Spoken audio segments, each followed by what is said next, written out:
Greetings, everybody. It's Jim. I'm glad to say that Dungeonrunner Sands of Hagazan, the H series, is now done with playtest, and I think it turned out really well. Minor tweaks here and there, nothing really major. The biggest thing that I had to do was maybe take some cards out and put some other cards in to replace them, because this deck didn't have enough allies, or this deck had too many curses, etc., etc.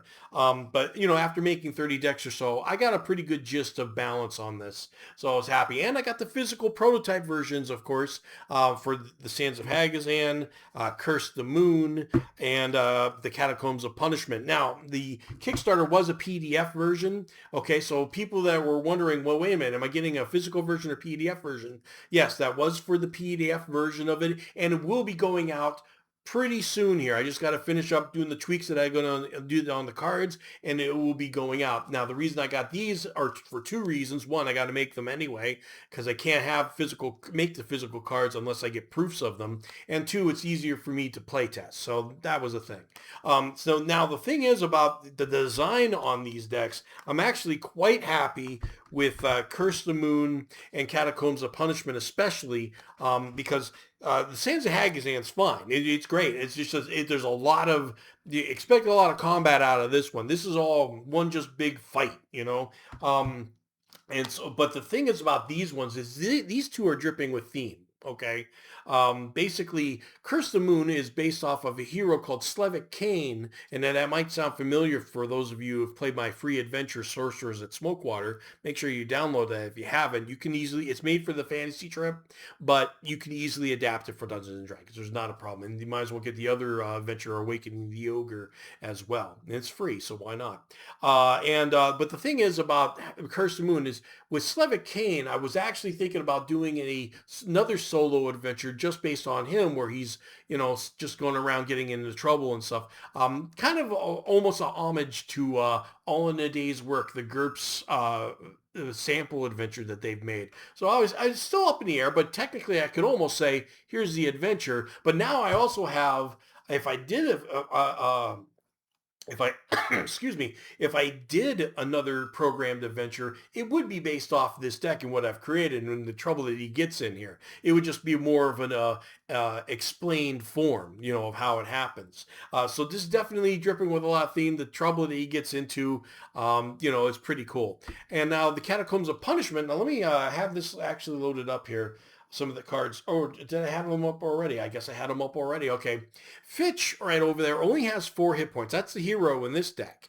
Okay. And he goes up against a lot of weird things in his Catacombs of Punishment. Okay. And with 4 hit points, he can make it through. But it's just, it's definitely more of a challenge in the idea that he gets down to his nitty gritty quicker than other people. He does have an ability that allows them to heal, but he's got to find gemstones to eat in order to do so. And at the same time, you're taking your gemstones, you're eating them. Well, there goes your kind of gold at the end of the adventure, right? So it's kind of like you could sell a potion of healing and stuff like that, but gemstones are much more expensive.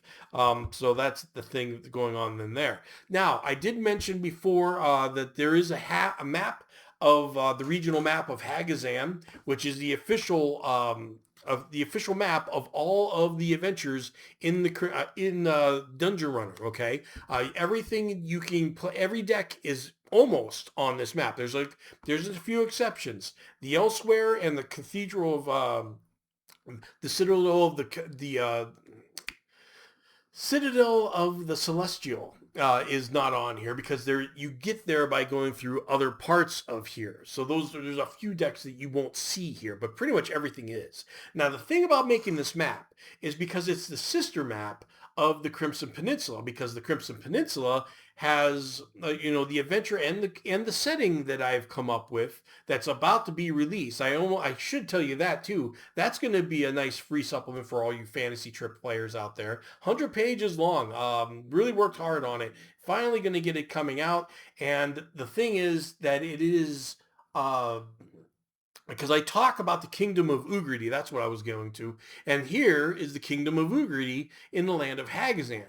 All right. So now this has tempted me in two different ways. First off, I already talked about the Slavic Kane adventure, but I haven't really announced it yet because I had another adventure I did announce called The Legend of Larxus, and that is based on somebody in the Kingdom of Ugardy. Now, if I didn't have this map, I would still say that and just have them focus on the Crimson Peninsula, and that would be fine. But now that this map is made, the question must be asked. If I'm going to make an adventure based off the Kingdom of Ugardy, now that it's not, it's actually physically, there's a map of it. Do I make another setting for Hagazan like I did for Crimson Peninsula? Okay. The answer is probably going to be yes. You know, it'll probably be next year though when I start working on it, probably in the spring. The winter I want to work on the adventure of Legend of Larxus, probably maybe early fall, late fall, I should say. This is Erie, Pennsylvania. It gets colder out here a little earlier. We run indoors, but so it looks like, I mean, how can I not do that? You know, now the only differences between Hagazan and the Crimson Peninsula is Hagazan's going to be a lot more Dungeons and Dragon-ish. While the Crimson Peninsula was a little bit more, it still was. It was more of a, it was, if you know what the fantasy trip was like, it's got that fantasy trip feel. Okay, science fantasy a little bit. This is going to be more just grounded Dungeons and Dragons and very, I don't want to say stereotypical because it's not going to be by the time I get the settings going. When I have these write-ups in the back of these decks. You know, when I made them up, when I made Dungeonrunner up, I wasn't trying to go too deep on story. I only have so much room to write anything, you know. So I said, okay, I need a catacomb, I need a lair, I need a swamp to go through, and that was how they were made. Now they all have a place and a finger to point to and say there it is. And now I do have a little bit to go on. So and the decks themselves actually tell a story of what's in it. So now I've got wandering launchers. I got so much set up. It's almost a shame not to do it, you know? So I think I'm going to, if you want to give me some words of encouragement by letting a comment down below, I would like to hear it at the very least, because I did work hard on the Crimson Peninsula, which is coming out very soon, like immediately soon. And I really hope you enjoy and see the work. There's like 100 pages there. I was happy to do it. Happy to do it. You know, and I got some great artists.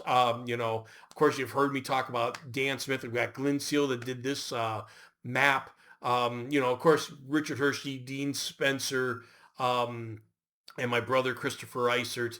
And just numerous. Oh, and Anthony Shostak. I love talking about that because he never was in a published adventure, and it's like, hey, I paid him. He's now a professional artist.